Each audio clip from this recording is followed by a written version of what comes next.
आज हम संपूर्ण मैथ पेडागोजी कवर करने वाले हैं। तो अगर आप अपने पेडागोजी के नंबर पक्के करना चाहते हैं तो इस वीडियो को अंत तक जरूर देखिएगा। चलिए शुरू करते हैं। तो आज का हमारा विषय है गणित का शिक्षण शास्त्र। हम ये समझेंगे कि गणित असल में है क्या, इसका स्वभाव कैसा है और इसे स्कूलों में क्यों और कैसे पढ़ाया जाना चाहिए। बिल्कुल, और हमारा लक्ष्य इन सभी बिंदुओं को परीक्षा के नजरिए से समझना है। हम एक एक करके गणित का अर्थ, उसकी प्रकृति और NCF 2025 के दिशा निर्देशों पर विस्तार से चर्चा करेंगे। ठीक है, तो चलिए इसे खोलते हैं।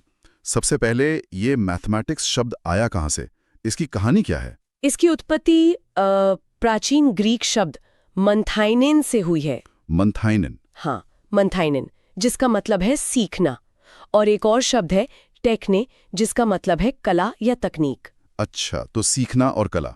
बिल्कुल, और इनका जो मूल शब्द बना मथेमा, उसका अर्थ था सिखाया जाने वाला ज्ञान। और हिंदी में गणित का मतलब तो सीधा है, गणनाओं का विज्ञान। लेकिन यहीं पर मुझे लगता है ज्यादातर लोगों के लिए कंफ्यूजन शुरू हो जाता है। क्या ये सिर्फ गणनाओं तक ही सीमित है? नहीं, बिल्कुल नहीं, और यही सबसे बड़ा मिसकंसेप्शन है। गणित असल में कई चीजों का विज्ञान है। हाँ, ये गणनाओं यानी कैलकुलेशन का विज्ञान है, पर ये स्थान यानी स्पेस और संख्याओं, नंबर्स का भी विज्ञान है। और मापतौल, मात्रा, दिशा, ये सब भी इसमें आता है। हाँ, ये सब भी। और सबसे जरूरी बात, ये तार्किक विचारों मतलब लॉजिकल रीजनिंग का विज्ञान है। ये सिर्फ नंबर नहीं, सोचने का एक तरीका है। यहीं से बात सच में दिलचस्प हो जाती है। हमारे पास कुछ प्रसिद्ध परिभाषाएं हैं जो सीधे परीक्षा में पूछी जाती हैं। हाँ, और उन्हें याद रखने के लिए कुछ मजेदार ट्रिक्स भी हैं। जैसे कि लॉक की परिभाषा। हाँ, लॉक ने कहा था, गणित वह मार्ग है जिसके द्वारा बच्चों के मन या मस्तिष्क में तर्क यानी लॉजिक करने की आदत स्थापित होती है। मतलब मन में लॉजिकल लॉक लगा देना। बिल्कुल, ये एक बहुत अच्छी ट्रिक है इसे याद रखने की। और गैलीलियो? उन्होंने तो इसे किसी और ही लेवल पर पहुंचा दिया। हाँ, गैलीलियो ने कहा गणित वह भाषा है जिसमें परमेश्वर ने संपूर्ण ब्रह्मांड को लिख दिया है। इसकी ट्रिक तो सीधी है, गैलीलियो और उनकी दूरबीन जिससे उन्होंने ब्रह्मांड को देखा था। सही है। फिर आते हैं रॉजर बेकन। उनका कहना था कि गणित सभी विज्ञानों का सिंहद्वार और कुंजी है। हाँ, मेन गेट और चाबी। इसकी ट्रिक है बेकन बराबर गेट। वो कह रहे हैं कि बिना गणित के आप विज्ञान में घुस ही नहीं सकते। और एक परिभाषा होगबिन की भी है। होगबिन ने कहा था गणित सभ्यता और संस्कृति का दर्पण है। मतलब आप किसी समाज को उसके गणित से समझ सकते हैं। ये सारी परिभाषाएं सिर्फ किताबी नहीं है ना? ये गणित के अलग अलग चेहरे दिखाती हैं। बिल्कुल, कोई इसे तर्क का साधन मानता है, तो कोई ब्रह्मांड की भाषा और कोई विज्ञान की नींव। तो अब हम जानते हैं कि गणित क्या है, लेकिन इसका स्वभाव कैसा है, मतलब इसकी प्रकृति क्या है जो इसे इतिहास या हिंदी जैसे विषयों से इतना अलग बनाती है। इसकी प्रकृति को समझने के लिए हमें इसकी विशेषताओं को देखना होगा। सबसे पहली और सबसे जरूरी बात, ये तार्किक मतलब लॉजिकल है। इसमें रटने की कोई गुंजाइश नहीं है। जरा भी नहीं। हर कदम के पीछे एक क्यों और कैसे होता है। जैसे अगर A B से बड़ा है और B C से बड़ा है, तो ये तय है कि A C से बड़ा ही होगा। इसमें कोई दो राय नहीं हो सकती। और दूसरी विशेषता जो है अमूर्त होना, एब्स्ट्रैक्ट, ये बात कई लोगों को परेशान करती है। सही कहा। इसकी अवधारणाएं विचारों में होती हैं, हम उन्हें छू नहीं सकते। जैसे 5 एक अमूर्त विचार है। हम 5 सेब तो देख सकते हैं। हाँ, लेकिन 5 अपने आप में कुछ नहीं है, वो बस एक आइडिया है। और एक अच्छे शिक्षक का काम ही यही है कि वो मूर्त चीजों से अमूर्त विचार सिखाए। एक और बात है इसका श्रेणीबद्ध या पदानुक्रमित होना, हायरार्किकल। बिल्कुल, ये एक दीवार की तरह है। अगर नीचे की ईंट मतलब कोई बेसिक कॉन्सेप्ट गायब है, तो ऊपर की इमारत टिक ही नहीं सकती। मतलब अगर किसी को जोड़ना नहीं आता तो वो गुणा नहीं सीख सकता। हाँ, इसका एक तय क्रम है। पहले अंकगणित, फिर बीजगणित, फिर त्रिकोणमिति और फिर कैलकुलस। ये क्रम तोड़ा नहीं जा सकता। और इसकी अपनी एक भाषा भी है जो सांकेतिक है। हाँ, इसकी अपनी भाषा है जो संकेतों जैसे प्लस, माइनस, पाई, थीटा और नियमों पर चलती है। इससे बड़ी बड़ी बातों को बहुत छोटे रूप में लिखा जा सकता है। और सबसे खास बात, ये सार्वभौमिक है, यूनिवर्सल। बिल्कुल। इसके नियम पूरी दुनिया में एक जैसे हैं। भारत में भी 2 + 2 = 4 है और अमेरिका में भी ये कभी नहीं बदलता। ठीक है, तो इन सब बातों का भारत में पढ़ाने के लिए क्या मतलब है? यहाँ पर NCF 2005 की क्या भूमिका है? NCF 2005 यानी राष्ट्रीय पाठ्यचर्या की रूपरेखा गणित के लिए एक बहुत ही साफ दृष्टिकोण देता है। और उसका मुख्य विजन क्या है? एक लाइन में कहें तो बच्चे गणित से डरे नहीं बल्कि उसका आनंद ले। सारा जोर डर को मजे में बदलने पर है। ये सुनने में बहुत अच्छा लगता है, लेकिन इसका मुख्य उद्देश्य क्या है?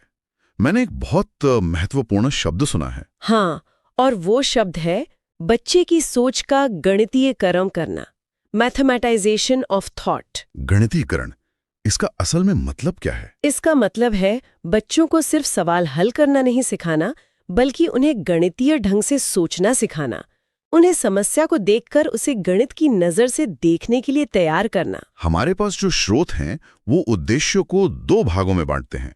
हाँ, संकीर्ण और व्यापक उद्देश्य, नैरो एंड हायर एम्स। तो संकीर्ण उद्देश्य क्या है? संकीर्ण उद्देश्य प्राथमिक स्तर के लिए हैं। इनका फोकस रोजगार और रोजमर्रा के जीवन के कौशल पर है, जैसे संख्यात्मक कौशल मतलब न्यूमरेसी, माप-तौल, जोड़ घटाना सिखाना, ताकि बच्चा दुकान पर जाकर हिसाब किताब कर सके। बिल्कुल, ये व्यावहारिक जरूरत है। और फिर आते हैं व्यापक या ऊंचे उद्देश्य। ये उच्च प्राथमिक और माध्यमिक स्तर के लिए है और इनका फोकस मानसिक विकास पर है, जैसे समस्या समाधान कौशल विकसित करना, अमूर्त विचारों को समझना और तार्किक सोच बनाना। तो एक तरह से संकीर्ण उद्देश्य नींव बनाते हैं और व्यापक उद्देश्य उस पर पूरी इमारत खड़ी करते हैं, जिससे सोच का सही गणितीकरण हो पाता है। तो गणित एक खास तरह की सोच को बढ़ावा देता है। नोट्स में 2 तरह की सोच पर जोर दिया गया है, अभिसारी और अपसारी। हाँ, कन्वर्जेंट और डाइवर्जेंट थिंकिंग, ये परीक्षा में अक्सर पूछा जाता है। अभिसारी चिंतन क्या है? अभिसारी चिंतन, जिसे हम सिकुड़ी हुई सोच भी कह सकते हैं, इसमें प्रश्न का केवल एक ही सही उत्तर होता है। ये बंद अंत वाले प्रश्न होते हैं। जैसे 10 और 5 का जोड़ क्या है? बिल्कुल, इसका जवाब सिर्फ 15 है और कुछ नहीं। और अपसारी चिंतन? उसे फैली हुई सोच कहते हैं। इसमें एक समस्या के कई हल हो सकते हैं। ये खुले अंत वाले प्रश्न होते हैं और रचनात्मकता को बढ़ावा देते हैं। अच्छा, तो अगर मैं पूछूं, ऐसी 2 संख्याओं बताओ जिनका जोड़ 15 हो। हाँ, अब इसके कई जवाब हो सकते हैं। 10 + 5, 7 + 8, 1 + 14 और भी बहुत सारे। एक अच्छे शिक्षक को कक्षा में इसी तरह की सोच को बढ़ावा देना चाहिए। और हमें गणित पढ़ाना ही क्यों चाहिए? इसके पीछे क्या मूल्य हैं? स्रोत में 5 मुख्य मूल्य बताए गए हैं। पहला है बौद्धिक मूल्य। मतलब मानसिक विकास, एकाग्रता बढ़ाना। सही है। दूसरा व्यवहारिक मूल्य, जो रोजमर्रा की जिंदगी में काम आता है, खरीदारी, बैंकिंग वगैरह। तीसरा है अनुशासनात्मक मूल्य। हाँ, ये दिमाग को अनुशासित करता है और एकाग्रता सिखाता है। और नैतिक मूल्य, ये थोड़ा अजीब लगता है, गणित और नैतिकता। देखिए, गणित सत्य पर आधारित है। यह निष्पक्ष होना सिखाता है। 2 + 2 कभी 5 नहीं हो सकता, चाहे आप कितनी भी कोशिश कर लें। ये आपको सच्चाई का सम्मान करना सिखाता है। अच्छा, इस नजरिए से ये सही लगता है। और आखिरी है सांस्कृतिक मूल्य। हाँ, हमारी वास्तुकला, संगीत, कला, सब में कहीं ना कहीं गणित छिपा हुआ है। ठीक है, तो अब एक त्वरित पुनरीक्षण करते हैं जो परीक्षा के लिए बहुत उपयोगी होगा। जरूर, कुछ सीधे सवाल जवाब देखते हैं। गणित की प्रकृति क्या है? तार्किक यानी लॉजिकल। गणित का आधार क्या है? तर्क यानी रीजनिंग। NCF 2005 का मुख्य फोकस क्या है? गणितीयकरण यानी मैथमेटाइजेशन। अच्छा, और प्राथमिक स्तर पर क्या नहीं पढ़ाना चाहिए? कोण यानी एंगल्स की रचना, चाप यानी आर्क लगाना और 3D चौपड़ या टेसेलेशन। ये सब उच्च स्तर के विषय हैं। ये याद रखना जरूरी है। एक और बात, गणित की भाषा के 5 मुख्य अंग। हाँ, ये है पद, टर्म्स, प्रत्यय, कॉन्सेप्ट्स, सूत्र, फॉर्मूला, सिद्धांत, प्रिंसिपल्स और संकेत, सिंबल्स। तो इन सब का क्या मतलब है? ये तो साफ है कि गणित सिर्फ संख्याओं का खेल नहीं है। बिल्कुल नहीं, यह सोचने का एक तरीका है, एक सार्वभौमिक भाषा है और जीवन के लिए एक बहुत जरूरी साधन है। और जैसा कि NCF कहता है, इसे सिखाने का लक्ष्य केवल गणना करना सिखाना नहीं, बल्कि सोच को ताकतवर बनाना है। बिल्कुल सही। आज के इस गहन चर्चा के लिए आपका बहुत बहुत धन्यवाद। जाते जाते बस एक विचार छोड़ना चाहूंगी। स्रोत कहते हैं कि गणित ब्रह्मांड का वर्णन करने वाली एक भाषा है। अगर ये सच है तो जरा सोचिए, हम क्या नई चीजें खोज सकते हैं या क्या बयां कर सकते हैं अगर हम पूरी तरह से नए प्रतीकों और नियमों के साथ एक नई तरह का गणित इजाद करें। अगला टॉपिक है गणित शिक्षण विधियां और सहायक सामग्री। हाँ, मैथ पेडागॉजी, और हमारे पास इस पर कुछ बहुत ही सटीक परीक्षा के लिहाज से जरूरी नोट्स है। बिल्कुल। तो आज का लक्ष्य इन विधियों और सामग्रियों के पीछे के लॉजिक को समझना है, ताकि परीक्षा में रटना न पड़े, समझ से सही ऑप्शन चुन सकें। चलिए एक एक करके इन्हें समझते हैं। तो नोट्स में सबसे पहली बात यह है कि गणित पढ़ाने का कोई एक सबसे अच्छा तरीका नहीं होता। नहीं होता। ये टॉपिक और बच्चों की उम्र पर निर्भर करता है। और इसमें सबसे पहली और सबसे जरूरी विधि है आगमन विधि, इंडक्टिव मेथड। इसे प्राइमरी लेवल के लिए सबसे अच्छा माना जाता है। क्यों? इसकी प्रक्रिया की वजह से। इसकी प्रक्रिया है उदाहरण से नियम की ओर। Example to rule. हाँ, मतलब आप बच्चे को सीधे फॉर्मूला नहीं बताते, आप उसे कई उदाहरण देते हैं ताकि वो फॉर्मूला खुद खोज निकाले। अच्छा, और यहीं से वो 3 मशहूर शिक्षण सूत्र, टीचिंग मैक्सिम्स निकलते हैं जो सीधे पूछे जाते हैं। बिल्कुल। पहला, विशिष्ट से सामान्य की ओर। Specific to general. मतलब कई सारे उदाहरणों से एक नियम तक पहुंचना। दूसरा है ज्ञात से अज्ञात की ओर। Known to unknown. और तीसरा मूर्त से अमूर्त की ओर। Concrete to abstract. सही। इसका फायदा तो साफ है, बच्चे जब खुद नियम बनाते हैं तो ज्ञान स्थायी होता है। बिल्कुल। ये एक मनोवैज्ञानिक विधि है, रटने की आदत को ये खत्म करती है। लेकिन इसका एक दोष भी तो होगा। हाँ है।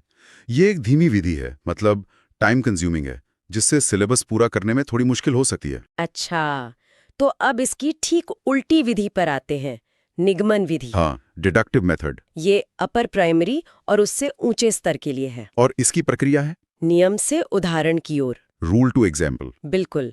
जैसे पहले क्लास में a+b का फॉर्मूला बता दिया और फिर उस पर आधारित सवाल हल करवाए। हाँ, तो इसके सूत्र भी आगमन विधि के ठीक विपरीत हो गए। पहला हो गया सामान्य से विशिष्ट की ओर, जनरल टू स्पेसिफिक। फिर अज्ञात से ज्ञात की ओर और अमूर्त से मूर्त की ओर। इसका गुण ये है कि इससे समय बचता है, सिलेबस जल्दी पूरा होता है। लेकिन दोष ये है कि ये रटने पर, रोट लर्निंग पर जोर देती है। और इससे सीखा गया ज्ञान अस्थायी होता है। तो गणित सीखने का सबसे अच्छा तरीका क्या हुआ फिर?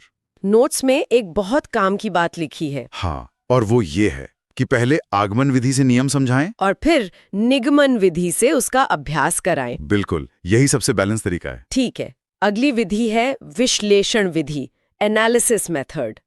इसका मतलब बताया गया है खोलना। हाँ, किसी समस्या को छोटे छोटे हिस्सों में तोड़ना।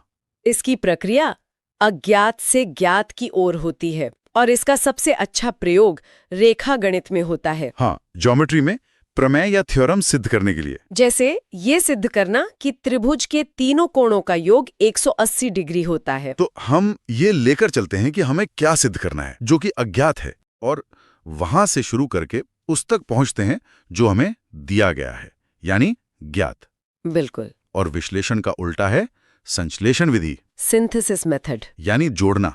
इसमें छोटे छोटे हिस्सों को जोड़कर एक निष्कर्ष पर पहुंचा जाता है। इसकी प्रक्रिया हो गई ज्ञात से अज्ञात की ओर। हाँ, इसका इस्तेमाल ज्योमेट्री में रचना या कंस्ट्रक्शन करते समय होता है। लेकिन इसकी एक कमी है, इसमें क्यों का जवाब नहीं मिलता। सही कहा। इसमें बस रटे रटाए स्टेप्स होते हैं जिससे ये रटने जैसी हो जाती है। अब आते हैं एक बहुत महत्वपूर्ण विधि पर, समस्या समाधान विधि, problem solving method. Learning by doing पर आधारित। हाँ, और इसमें जॉर्ज पोलिया के 4 चरण बहुत महत्वपूर्ण हैं। बहुत ज्यादा। परीक्षा में इनका क्रम, इनका सीक्वेंस सीधा पूछा जाता है। तो पहला चरण है समस्या को समझना, अंडरस्टैंडिंग द प्रॉब्लम। दूसरा, योजना बनाना, डिवाइजिंग अ प्लान। तीसरा, योजना लागू करना, एग्जीक्यूटिंग द प्लान। और चौथा, जिसे हम अक्सर भूल जाते हैं, बिल्कुल, पुनः जांच करना या समीक्षा, लुक बैक या रिफ्लेक्ट। ये चौथा स्टेप सीखने के लिए सबसे जरूरी है। बिल्कुल। इसके बाद है प्रयोजना विधि, यानी प्रोजेक्ट मेथड। इसके जनक किलपैट्रिक थे और ये जॉन डीवी की विचारधारा पर आधारित है।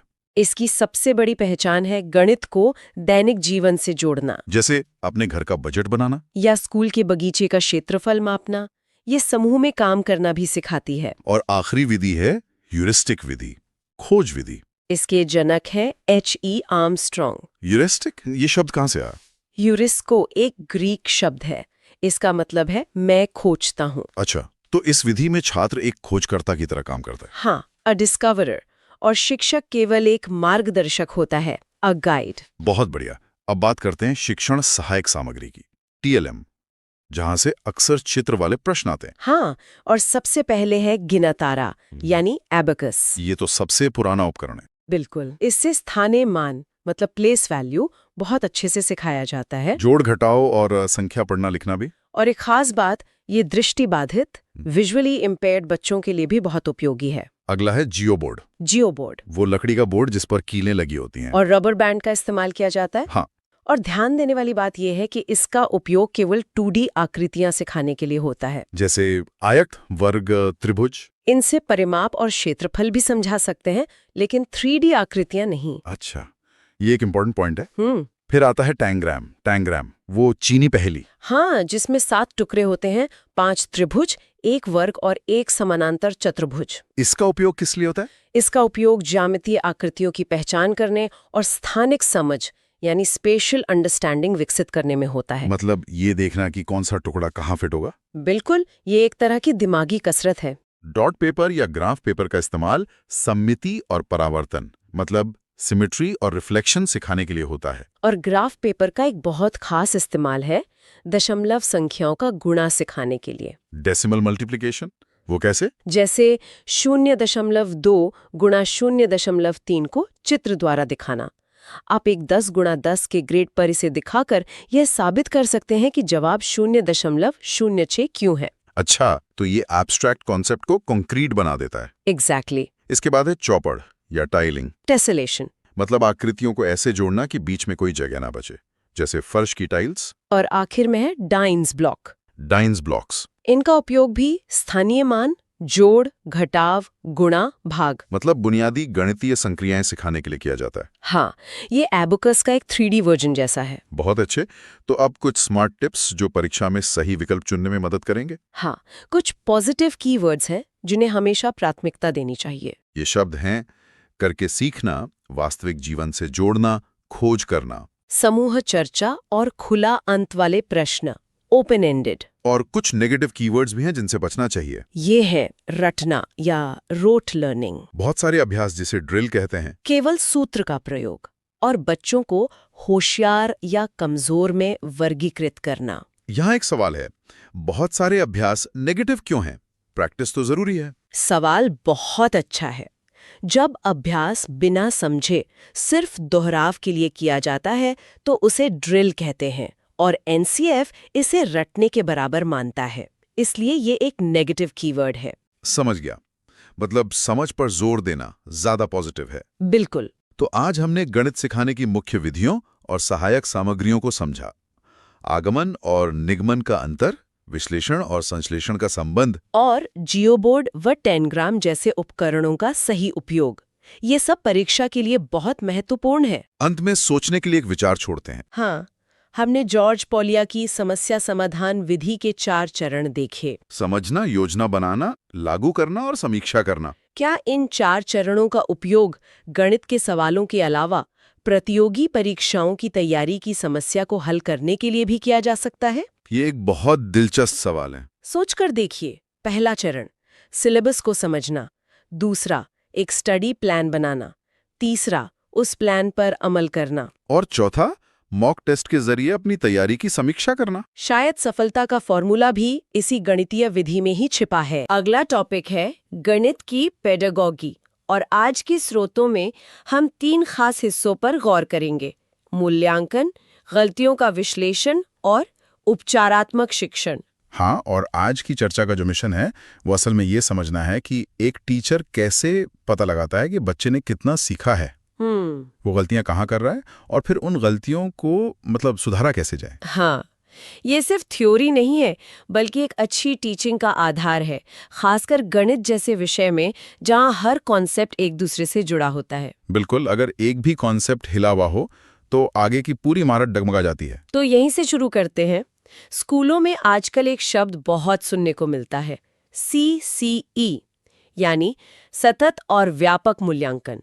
ये सुनने में बड़ा भारी भरकम लगता है। सुनने में लगता है। चलिए इसे आसान बनाते हैं। सतत यानी कंटिन्यूअस। ओके। इसका सीधा सा मतलब है कि परीक्षा साल में सिर्फ एक बार नहीं होगी, मूल्यांकन पूरे साल पढ़ाई के साथ साथ चलता रहेगा। ये एक घटना नहीं, एक प्रक्रिया है। यानी छोटे छोटे टेस्ट, क्लास में सवाल जवाब, ये सब मूल्यांकन का ही हिस्सा है। बिल्कुल। और अब आते हैं दूसरे शब्द पर, व्यापक यानी कॉम्प्रिहेंसिव। इसका क्या मतलब है? इसका मतलब है कि हम सिर्फ पेन पेपर टेस्ट के नंबर नहीं देखेंगे। बच्चे का खेलकूद में प्रदर्शन कैसा है, उसका व्यवहार, अनुशासन, प्रोजेक्ट वर्क, सब कुछ। अच्छा। हाँ, इसे स्कोलास्टिक और कोस्कोलास्टिक दोनों एरिया कहते हैं। तो मूल्यांकन के दो मुख्य प्रकार भी बताए गए हैं, रचनात्मक मतलब फॉर्मेटिव और योगात्मक यानी समेटिव। ये क्या है? देखिए, रचनात्मक मूल्यांकन यानी फॉर्मेटिव असेसमेंट वो है जो पढ़ाई के दौरान होता है, बीच बीच में। हाँ, इसका मकसद बच्चे की कमियां जानकर उनमें सुधार लाना है, न कि उसे फेल पास करना। इसीलिए इसे कहते हैं असेसमेंट फॉर लर्निंग, मतलब सीखने के लिए आकलन। और इसका वेटेज 40% होता है ना? सही। तो फिर योगात्मक मूल्यांकन, इसका ठीक उल्टा हुआ। अच्छा। योगात्मक मूल्यांकन मतलब सम्मेटिव असेसमेंट वो सत्र के अंत में होता है, फाइनल एग्जाम की तरह, जिसका मकसद जजमेंट देना है। बिल्कुल, ग्रेड्स देना, नंबर्स देना। ये बताता है कि बच्चे ने कुल कितना सीखा।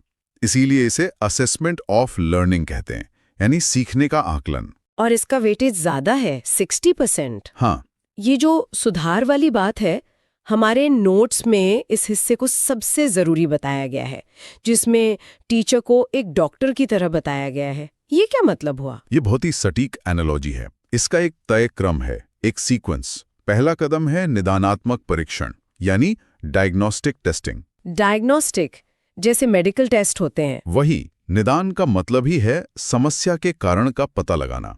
जैसे डॉक्टर बीमारी का पता लगाता है, वैसे ही टीचर ये पता लगाता है कि बच्चा गणित में किस वजह से अटक रहा है। यानी इस स्टेप में पढ़ाया नहीं जाता, सिर्फ टेस्ट लेके कमजोरी पकड़ी जाती है। टीचर दोबारा पढ़ाता है, लेकिन शायद इस बार नए तरीकों से, नए उदाहरणों से, या फिर टीचिंग लर्निंग मटेरियल TLM का इस्तेमाल करके। तो सही क्रम हुआ, पहले शिक्षण, फिर मूल्यांकन, फिर निदान मतलब कमजोरी खोजना, और आखिर में उपचार यानी सुधारना। एकदम सही। टीचिंग, इवैल्यूएशन, डायग्नोसिस और फिर रिमीडिएशन। NCF 2005 कहता है कि गलतियां सीखने का अभिन्न हिस्सा हैं। ये सुनने में थोड़ा अजीब लगता है, गलतियां जरूरी क्यों हैं? क्योंकि गलतियां टीचर को ये बताती हैं कि बच्चा सोच कैसे रहा है। वो बच्चे के दिमाग में झांकने की एक खिड़की की तरह है। इसीलिए गलतियों पर बच्चे को डांटना नहीं चाहिए, बल्कि उन पर चर्चा करनी चाहिए, ताकि उसकी सोच को समझा जा सके। गणित में गलतियों के भी कुछ प्रकार बताए गए हैं, जैसे? हाँ, 3 मुख्य प्रकार हैं। पहली है लापरवाही की त्रुटि, जिसे केयरलेस एरर कहते हैं। ये तो बहुत आम है। बहुत। ये जल्दबाजी या गंदी लिखावट के कारण होती है, जैसे 7 को 1 पढ़ लेना। कॉन्सेप्ट सही है, पर ध्यान नहीं दिया। और दूसरी है गणना की त्रुटि, कंप्यूटेशनल एरर, मतलब जोड़ घटाने में गलती कर देना। अच्छा। तरीका सही है, कॉन्सेप्ट सही है, बस कैलकुलेशन में गड़बड़ हो गई। और तीसरी, जिसे सबसे गंभीर बताया गया है, वो है अवधारणात्मक त्रुटि, यानी कॉन्सेप्चुअल एरर। ये तब होती है जब बच्चे का कॉन्सेप्ट ही गलत हो। जैसे एक बच्चे का 0.5 को 0.5 से गुणा करके 2.5 लिखना। अच्छा। इससे पता चलता है कि उसे दशमलव गुणा का नियम ही नहीं पता। ये सबसे गंभीर इसलिए है क्योंकि इसमें बुनियादी समझ की ही कमी है। समझ गई। अच्छा, मूल्यांकन का मतलब सिर्फ परीक्षा तो है नहीं, तो एक टीचर के पास और कौन-कौन से टूल्स होते हैं? कई दिलचस्प टूल्स हैं। एक है उपाख्यानात्मक रिकॉर्ड, मतलब एनेक्डोटल रिकॉर्ड। ये क्या होता है? इसमें बच्चे से जुड़ी किसी खास घटना का छोटा सा ब्यौरा होता है, जैसे आज राहुल ने अपना टिफिन किसी और बच्चे के साथ शेयर किया। इससे उसके व्यवहार का पता चलता है। वाह। और एक चेकलिस्ट भी है। हाँ, चेकलिस्ट बहुत सीधी सीधी चीज है। इसमें सिर्फ हाँ या ना में जवाब होता है, जैसे क्या होमवर्क पूरा है, हाँ या ना। नोट्स में पोर्टफोलियो को सबसे अच्छा टूल बताया गया है, ऐसा क्यों? क्योंकि पोर्टफोलियो एक तरह की फाइल है जिसमें बच्चे के काम का कलेक्शन होता है, उसकी ड्राइंग, टेस्ट पेपर, अच्छे काम के नमूने। एक एल्बम की तरह। बिल्कुल। और ये सबसे अच्छा इसलिए क्योंकि ये बच्चे की क्रमिक प्रगति दिखाता है, प्रोग्रेस ओवर टाइम। आप देख सकते हैं कि साल की शुरुआत में बच्चा कहाँ था और अब कहाँ है। और रूब्रिक्स, ये क्या बला है? रूब्रिक्स एक तरह की ग्रेडिंग गाइड है। इसमें पहले से बताया जाता है कि किस स्तर के काम पर कितने नंबर मिलेंगे। अच्छा, इससे मार्किंग पारदर्शी हो जाती है और टीचर के मूड का उस पर असर नहीं पड़ता। ये तो बहुत तार्किक है। चलिए आखिर में बात करते हैं कि एक अच्छे मैथ्स टेस्ट में क्या खूबियां होनी चाहिए। 3 मुख्य विशेषताएं हैं। पहली, विश्वसनीयता यानी रिलायबिलिटी। इसका क्या मतलब? मतलब अगर एक ही पेपर को बार बार चेक किया जाए तो भी नंबर लगभग वही आए। नतीजों में कंसिस्टेंसी होनी चाहिए। ठीक है। दूसरी है वैधता यानी वैलिडिटी। मतलब टेस्ट जिस उद्देश्य के लिए बना है वो उसी चीज को मापे। जैसे अगर गणित का पेपर है तो उसमें भाषा इतनी कठिन नहीं होनी चाहिए कि वो गणित की जगह भाषा का टेस्ट बन जाए। सही बात है। और तीसरी है वस्तुनिष्ठता, ऑब्जेक्टिविटी। इसका मतलब? इसका मतलब है कि चेक करने वाले की पसंद नापसंद का नंबरों पर कोई असर ना पड़े। एमसीक्यू प्रश्न इसीलिए सबसे ज्यादा वस्तुनिष्ठ होते हैं क्योंकि उनका उत्तर फिक्स होता है। तो इन सब का निचोड़ ये है कि अच्छा पढ़ाना सिर्फ सवाल हल करवाना नहीं है। नहीं, ये तो एक जासूस की तरह काम करना है। ये समझना कि छात्र कैसे सोचते हैं, वे कहाँ गलती करते हैं और फिर उनकी मदद के लिए सही टूल का इस्तेमाल करना। बिल्कुल। इससे फोकस जजमेंट से हटकर सुधार पे आ जाता है। जाते जाते सुनने वालों के लिए एक विचार छोड़ जाते हैं। हाँ, देखिए, इन सभी स्रोतों में बताया गया है कि एक टीचर छात्र का मूल्यांकन कैसे करे, लेकिन क्या एक लर्नर खुद के सीखने की प्रक्रिया को बेहतर बनाने के लिए इन्हीं सिद्धांतों का उपयोग कर सकता है? मतलब हम खुद की गलतियों का विश्लेषण करें? क्यों नहीं? अपनी गलतियों को पहचानना कि वो लापरवाही से हुई, गणना में हुई, ये मेरा कॉन्सेप्ट ही गलत था, यह किसी भी विषय में खुद को सुधारने का एक बहुत ही शक्तिशाली तरीका हो सकता है। चलिए तो अगला टॉपिक उठाते हैं, गणित शिक्षण के प्रमुख सिद्धांत और विचार।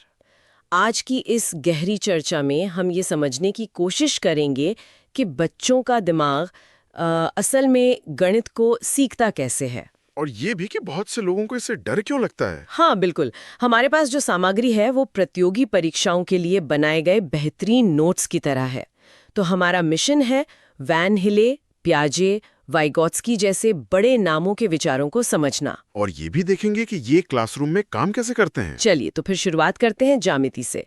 वैन हिले के सिद्धांत के साथ ये काफी दिलचस्प लगता है। ठीक है, तो इसे थोड़ा खोल कर समझते हैं। वैन हिले का जो मेन आइडिया था वो ये था कि बच्चे ज्यामिति उम्र के हिसाब से नहीं सीखते। नहीं, उम्र से बिल्कुल नहीं, बल्कि अनुभव से और कुछ खास स्तरों मतलब लेवल से सीखते हैं। अच्छा, लेवल से।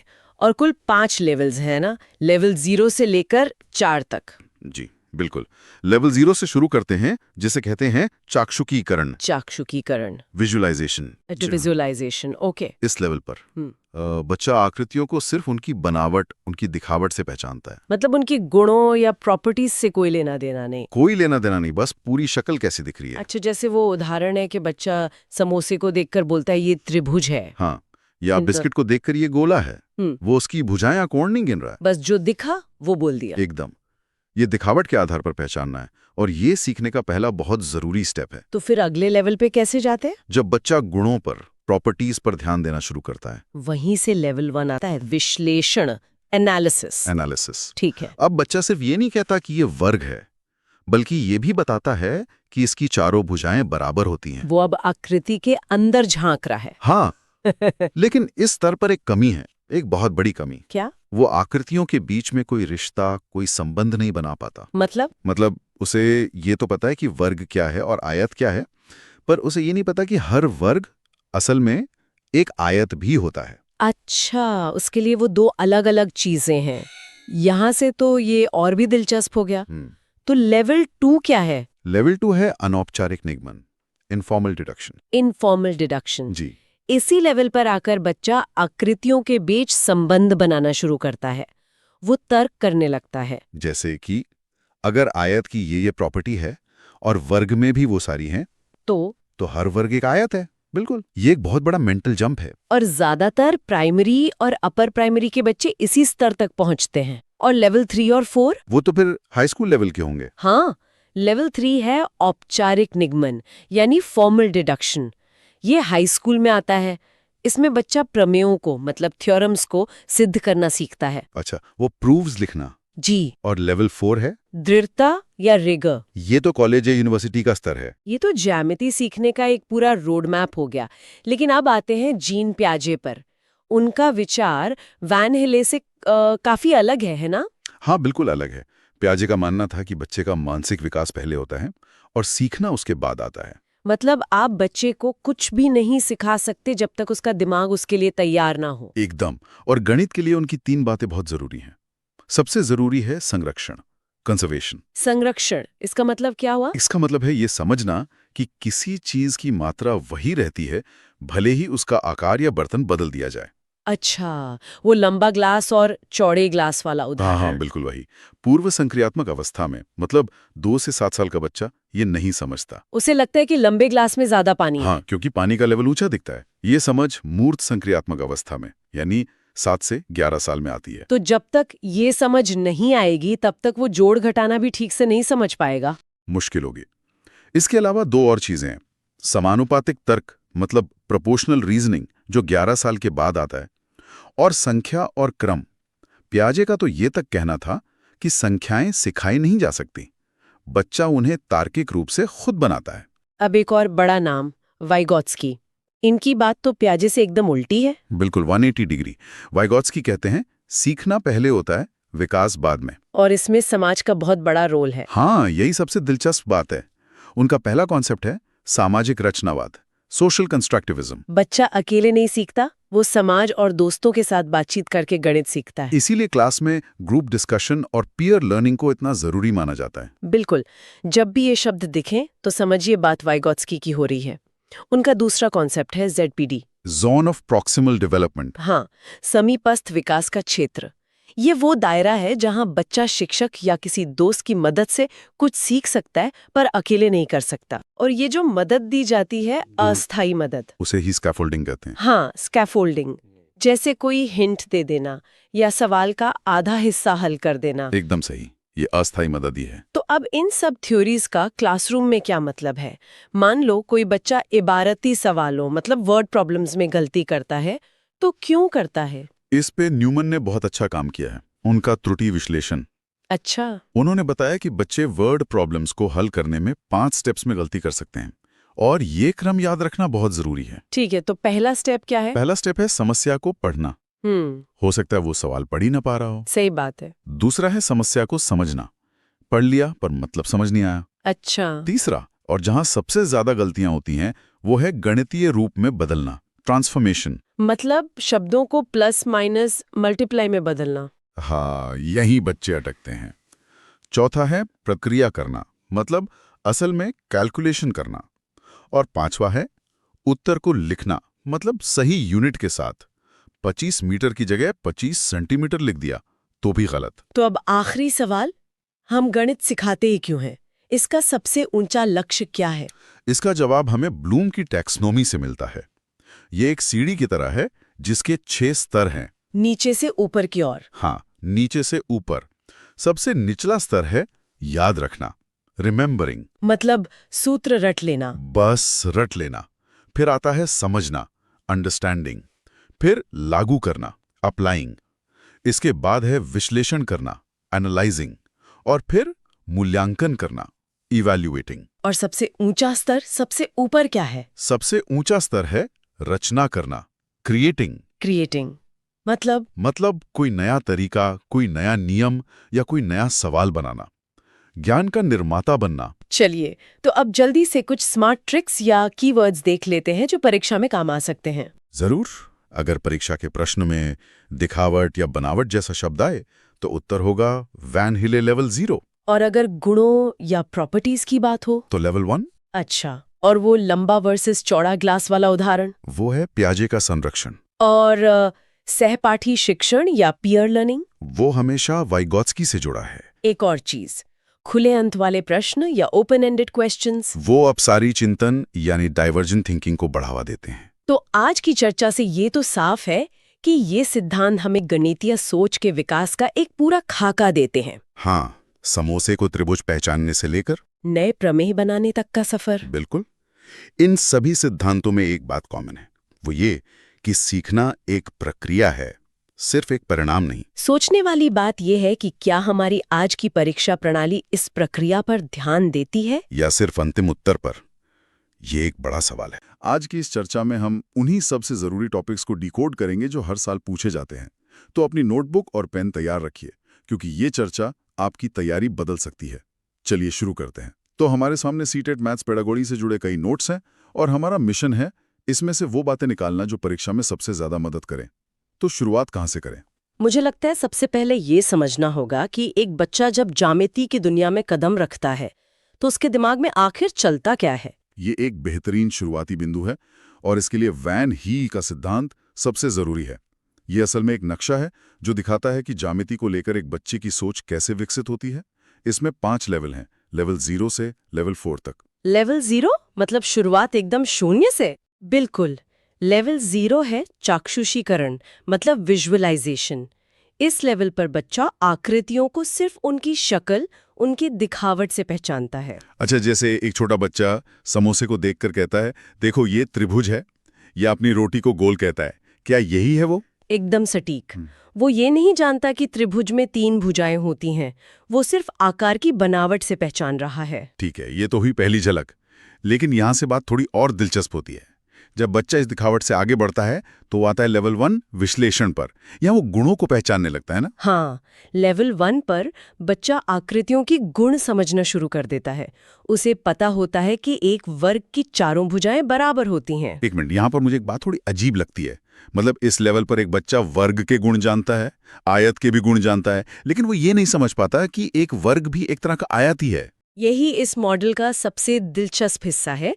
बच्चा गुणों को अलग अलग देख सकता है, लेकिन उनके बीच रिश्ता नहीं बना पाता। उसके लिए वर्ग और आयत 2 अलग अलग डिब्बे हैं। अच्छा, तो वो कनेक्शन आखिरकार कब बनता है? वो कनेक्शन बनता है लेवल 2 पर, जिसे कहते हैं अनौपचारिक निगमन।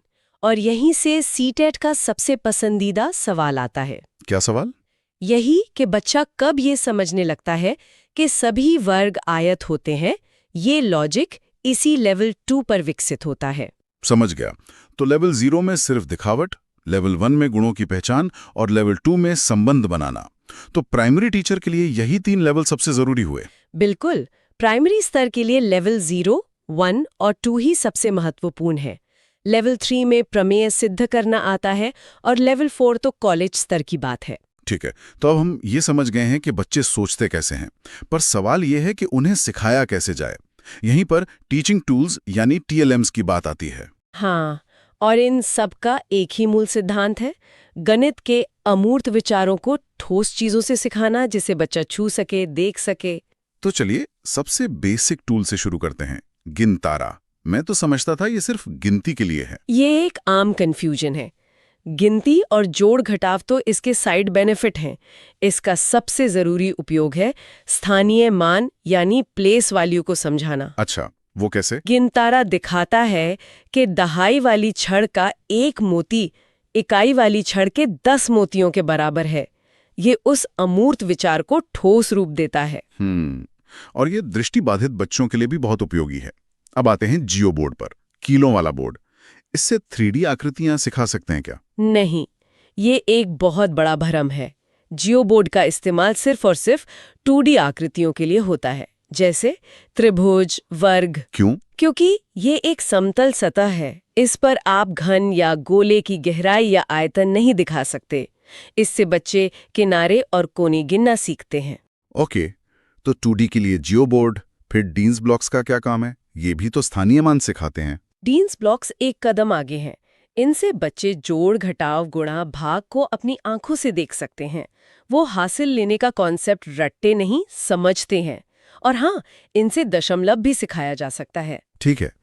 अब एक और टूल है जो मुझे हमेशा दिलचस्प लगा है, ग्राफ पेपर। इसका उपयोग दशमलव के गुणा में कैसे होता है? बहुत अच्छा सवाल है। सोचिए, आप 10 गुणा 10 के ग्राफ पर 0.2 के लिए 2 कॉलम और 0.3 के लिए 3 पंक्तियों को रंगते हैं। जो हिस्सा कॉमन है उसमें 6 छोटे वर्ग होंगे। यानी 100 में से 6, जो कि 0.06 है। शानदार, ये तो रटने से बहुत बेहतर है। अब जल्दी से दो और टूल्स को समझते हैं, डॉट पेपर और टैंग्राम। डॉट पेपर का खास इस्तेमाल सममिति यानी सिमेट्री सिखाने के लिए है, और टैनग्राम जो 7 टुकड़ों वाली पहेली है वो बच्चे की स्थानिक समझ मतलब स्पेशल अंडरस्टैंडिंग को बढ़ाती है। तो इन सभी उपकरणों और सिद्धांतों के पीछे कोई बड़ा नजरिया भी तो होगा। मुझे लगता है यहाँ NCF 2005 की बात आती है। बिल्कुल, NCF 2005 ने कहा कि गणित पढ़ाने के 2 उद्देश्य हैं। पहला है संकीर्ण उद्देश्य, मतलब बच्चों में संख्यात्मक कौशल विकसित करना, जोड़, घटाव, मापन, जो रोजमर्रा की जिंदगी के लिए जरूरी हैं। और दूसरा उद्देश्य जो ज्यादा महत्वपूर्ण है, दूसरा और उच्च उद्देश्य है बच्चे की सोच का गणितीयकरण करना। गणितीयकरण। ये सुनने में थोड़ा भारी लगता है। एक 7 साल के बच्चे के लिए क्लासरूम में इसका क्या मतलब है? इसका सीधा मतलब है कि बच्चा सिर्फ सवालों के उत्तर न निकाले, बल्कि गणितीय ढंग से सोचना सीखे। वो पैटर्न ढूंढे, प्रॉब्लम सॉल्व करने के अलग अलग तरीके सोचे। उसे कैलकुलेटर नहीं, एक लॉजिकल थिंकर बनाना है। NCF 2005 में एक और बात कही गई है, गणित का लंबा आकार। ये क्या है? इसका मतलब है कि गणित की संरचना एक सीढ़ी की तरह है, एक कॉन्सेप्ट दूसरे पर बनता है। ये पदानुक्रमिक है। तो इसका मतलब ये हुआ कि अगर किसी बच्चे की एक भी सीढ़ी कमजोर रह गई तो उसका ऊपर चढ़ना नामुमकिन हो जाता है। आपने बिल्कुल सही समझा। इसीलिए गणित में नींव का मजबूत होना बहुत जरूरी है। और जब हम जानते हैं कि गणित पूरी तरह तर्क पर आधारित है, तो ये धारणा कि लड़के गणित में लड़कियों से बेहतर होते हैं, इसका तो कोई आधार ही नहीं बचता। ये कथन पूरी तरह से एक सामाजिक लैंगिक रूढ़िवादिता है। इसका कोई वैज्ञानिक आधार नहीं है।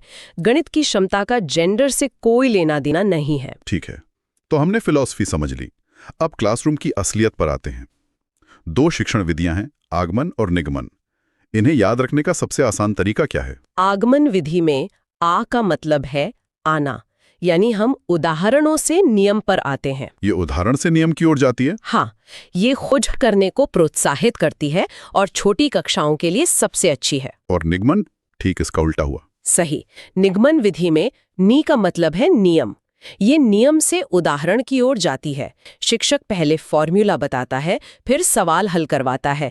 ये रटने को बढ़ावा देती है। और हमारे पूछा गया सवाल भी तो उतने ही महत्वपूर्ण है ना, जैसे 5 और 5 कितने होते हैं, और ऐसी 2 संख्याएं बताओ जिनका जोड़ 10 हो। इन दोनों में बहुत फर्क है। बिल्कुल, यहीं पर मुक्त अंत वाले और बंद अंत वाले प्रश्नों का अंतर आता है। 5 और 5 का जोड़ क्या होगा? एक बंद अंत वाला प्रश्न है। इसका केवल एक ही सही उत्तर है। जबकि कोई 2 संख्या बताओ जिनका जोड़ 10 हो, ये एक मुक्त अंत वाला प्रश्न है। सही, इसके कई जवाब हो सकते हैं। 1 और 9, 2 और 8, 5 और 5। इस तरह के सवाल बच्चों में सृजनात्मकता यानी क्रिएटिविटी को बढ़ाते हैं। ये सब सुनने में बहुत अच्छा लगता है, पर असलियत में बच्चे गलतियां तो करते ही हैं। जैसे एक बच्चा 40 + 5 को 405 लिख देता है। ये गलती हमें क्या बताती है? ये गलती साफ साफ बता रही है कि बच्चे को स्थानीय मान की समझ नहीं है। उसके लिए 40 का 4 और 5 बस 2 अंक है। तो इसका उपाय क्या है? उपाय है उसे मूर्त रूप में दिखाना। 10-10 पेंसिलों के 4 बंडल और 5 खुली पेंसिलें लेकर आइए। जब वो अपनी आंखों से देखेगा कि 40 का मतलब 10 के 4 समूह हैं, तो कॉन्सेप्ट हमेशा के लिए क्लियर हो जाएगा। और भिन्नों में होने वाली गलती का क्या? जब बच्चे सोचते हैं कि 13 12 से बड़ा है क्योंकि 3 2 से बड़ा होता है। इसका सबसे अच्छा तरीका है पेपर फोल्डिंग। बच्चे को एक कागज के 2 हिस्से और दूसरे के 3 हिस्से करने को कहिए। जब वो खुद देखेगा कि 12 वाला टुकड़ा बड़ा है, तो उसे नियम रटने की जरूरत नहीं पड़ेगी। ये शानदार है। अब हम अपनी चर्चा के आखिरी में आते हैं। परीक्षा के लिए कुछ कीवर्ड्स या टैगवर्ड्स भी होते हैं, है ना? हाँ, ये उस पूरी फिलॉसफी को पहचानने का एक शॉर्टकट है। कुछ सकारात्मक शब्द हैं जो सही उत्तर की ओर इशारा करते हैं और कुछ नकारात्मक। तो वो पॉजिटिव टैगवर्ड्स कौन से हैं जिन पर नजर रखनी चाहिए? पॉजिटिव है तार्किक चिंतन, वास्तविक जीवन से जोड़ना, बच्चों को अवसर देना, गणितीयकरण और मूर्त से अमूर्त की ओर ले जाना। मतलब जहां बच्चा एक्टिव हो। बिल्कुल। और नेगेटिव टैग वर्ड्स हैं रटना, केवल या मात्र, कंठस्थ करना, कठोर अभ्यास, लैंगिक भेद और उच्च कक्षाओं के लिए तैयार करना। बेहतरीन। तो आज हमने समझा कि बच्चा ज्यामिति कैसे सीखता है, सही टीचिंग टूल्स क्या हैं, एनसीएफ 2005 का असली मकसद क्या है और बच्चों की गलतियों को कैसे समझना है। और अंतिम विचार यही है कि गणित सिखाने का लक्ष्य सिर्फ फॉर्मूले रटाना नहीं है। असली लक्ष्य है बच्चों के अंदर एक गणितीय सोच विकसित करना जो उन्हें जिंदगी की हर समस्या को हल करने में मदद करे। और जाते जाते सभी उम्मीदवारों के लिए एक विचारणीय प्रश्न। हमने बात की कि गणित कैसे सिखाया जाए, पर एनसीएफ 2005 कहता है कि गणित बच्चों के जीवन के अनुभव का हिस्सा होना चाहिए। तो एक शिक्षक किताबों के बाहर, बच्चों के खेल के मैदान में या प्रकृति के पैटर्न में गणित को कैसे ढूंढ सकता है? एक पहली कक्षा के बच्चे के लिए वास्तविक जीवन का गणित असल में कैसा दिखता है, इस पर जरूर सोचिएगा। अगर वीडियो पसंद आई हो तो वीडियो को लाइक कीजिए, कमेंट कीजिए, शेयर कीजिए और चैनल को सब्सक्राइब जरूर कीजिए।